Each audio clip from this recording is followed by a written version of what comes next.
안녕하세요, 롱장입니다. 오늘은 송도 신도시에 나와 있습니다. 오늘은 아파트 얘기는 할 건 아니고요. 제가 예전부터 송도, 청라, 한강 신도시 요 정도에 상가에 관심이 많았습니다. 영상도 몇 번 올렸었고요. 지금은 강제 관심인 게 제가 여전히 물건을 가지고 있고 세입자분이 계시거든요. 요거 물건부터 소개를 해드리자면은 지금 여태까지 들어갔던 비용을 다 빼고 매도가 된다는 조건 하에서도 수익이 요만큼 남습니다. 제가 뭔가 잘못했을까요? 저 요거 다른 분들에 비해서 반값에 떠왔거든요. 경공매 좋아하잖아요. 그러면 어떤 분들은 반토막이 났다는 결론이죠. 이거 왜 이럴까 고민을 많이 해봤어요. 그리고 제가 종종 영상을 올렸는데 전국의 택지를 돌아다니면서 아주 적게는 2억, 4억, 8억, 많게는 12억까지 손실이 예측되는 상가 투자하신 분들, 은퇴하신 분들이 좀 많이 있었는데요. 그분들은 지금 답이 없거든요. 이거 왜 이럴까? 그러니까 여러 가지 분석해 봤을 때 여러분에게 한 가지 꼭 전달해 드리고 싶은 메시지가 생기더라고요.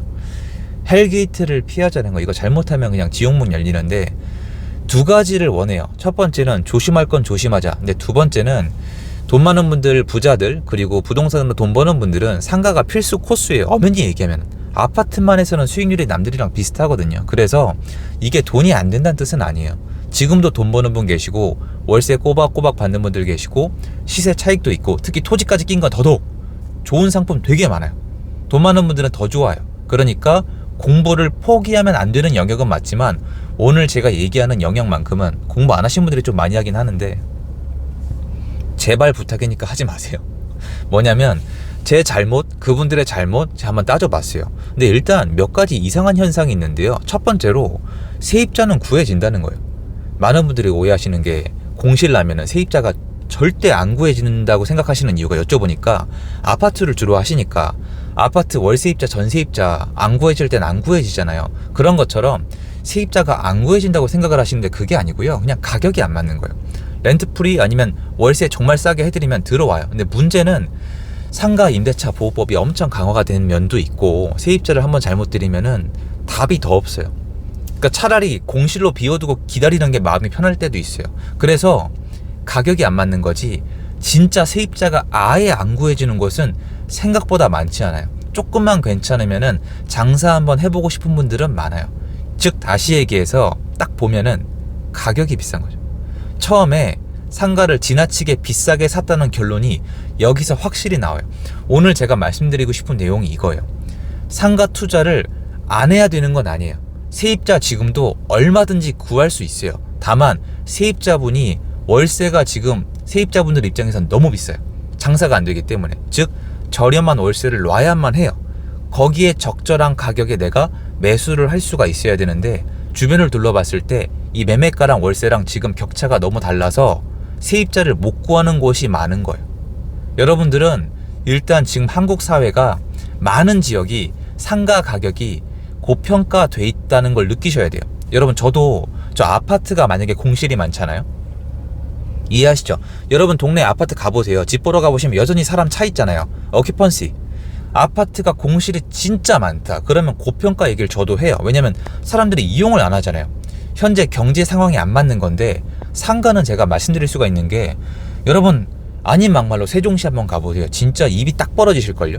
공실이 이게 상가 가지고 계신 분들께 너무 죄송해서 근데 공실이 너무 많아요. 고평가된 게 맞아요. 그래서 제가 이걸 들여다봤어요. 도대체 뭐가 문제인가?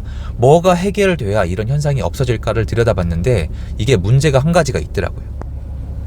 뭐냐면 신규 택지를 지을 때 아파트 가격을 낮추려는 노력을 한다는 거예요. 뭐냐면 이게 구조가 국가가 LH가 택지를 분양을 해요. 팔아먹죠. 시행사, 시공사가 붙잖아요. 그리고 일반 소비자한테 분양을 해서 돈이 돌고 돌잖아요. 그런데 LH는 땅을 다 팔아먹고 싶단 말이에요. 돈을 벌어야 되니까 평가도 받는단 말이에요. 시행사, 시공사는 딴 거 필요 없고요. 무조건 돈 남겨먹고 싶단 말이에요. 그런데 내가 택지를 딱 받았어요. 지어가지고 아파트를 팔아먹으려고 하는데 국가가 딱 나서서 야 아파트 너무 비싸. 분양가 올리지 마. 얼마 이하로 팔아. 이렇게 분양가에 대해서 대놓고 참견을 하면은 기분도 안 좋겠지만 수지 타산이 깨져버린단 말이에요. 뻔히 팔릴 아파트인데 분양가를 낮추라고 하면은 뭔가 이상하잖아요. 그 결과가 뭐예요? 이 경쟁률 100대 1, 200대 1, 300대 1. 여러분 그 청약시장 있잖아요. 분양 경쟁률이 100대 1, 200대 1이 넘는다는 건 말이 안 되는 거예요. 원래는 가격이 폭등을 해야 맞는 거 아니에요? 하나를 지었는데 원하는 사람이 100명이다? 말이 됩니까? 뭔가 분양가를 누군가 터치를 했다는 거죠. 자, 그런데 땅을 팔아먹는데 아파트 가격은 자꾸 터치를 하는데 시행사, 시공사는 돈을 벌고 싶잖아요. 그러면 뭘로 메꿔 넣어야 될 거 아니에요. 그 현상이 그 시발점이 제가 봤을 때는 여기에요. 송도나 청라나 이런 한강 신도시 이런 송도 여기가 저는 시작점이라고 지금 분석을 하고 있거든요. 여기가 간당간당해요. 그래서 여기서부터 아파트 내 상가를, 여기는 심각하진 않아요. 늘려요. 상가를 더 많이 짓고 분양가를 더 높여요.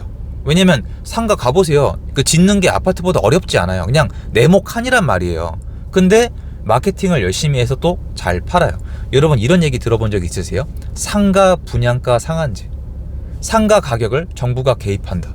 없어요. 지금 피해자는 있는데 이것도 엄연히 따지면 정치적인데 상가는 아파트에 비해서 예민도가 덜하고 개수가 적다 보니까 피해자가 나와도 피해자라고 안 불러요. 피해 호소인이죠. 그러니까 별로 관심이 없는 거예요. 그러니까 여기서 수익률을 극대화시키는 거예요. 한동안 재미 좋았죠. 분양가가 말도 안 되게 비쌌어요. 그러니까 세입자가 딱 구해보면은 월세가 서로 생각하는 게 다르단 말이에요. 나는 이만큼 비싸게 샀는데 월세를 이만큼 놓을 수 있을 줄 알았는데 세입자가 보기에는 아닌 거예요. 그러면 공실로 이어지는 거고 이자에 눌려서 이게 경매로 넘어가는 거죠. 결론은 이거예요. 택지를 팔아먹음에 있어서 다 팔고는 싶은데 아파트 가격은 눌러야겠고 표는 얻어야 되니까, 그리고 시행사, 시공사 입장에서는 택지를 사주고는 싶은데 돈은 많이 벌고 싶은데 아파트를 비싸게 못 파니까 상가를 비싸게 팔아먹자. 이거 예전에 제가 몇 번 말씀드렸던 내용이에요. 오늘 말씀드린 이유가 따로 있어요. 그러니까 저는 대놓고 얘기하고 싶은 거예요. 이게 신도시의 상가 분양가는 그냥 고평가다. 공실이 될 게 뻔하다. 나 방값에 살 생각을 하는 게 맞겠다는 생각이 드는데, 제가 오늘 이거 왜 찍냐면은 3기 신도시 택지 보상 받으신 분들한테 연락이 오고 있어요. 같이 한번 이 상가 투자해보자. 아니면 아예 이거 시행을 같이 해보자. 그런데 그분들이 이제 잘 모르시는 분들이 계시는데, 상가 이 택지가 앞으로 잘 돌아갈까, 저 이 생각이 들어요. 뭐냐면 3기 신도시를 만들잖아요. 근데 3기 신도시 아파트 분양가 또 간섭하고 있거든요. 그러면 건설사는 원자재가 올라가는 이 상황에서 어디서 수익을 내겠어요? 또 보나마나 아파트 단지 내 상가 아니면은 여기 상권에서 돈을 벌어야 되는데 그거 얼마에 팔아먹겠어요?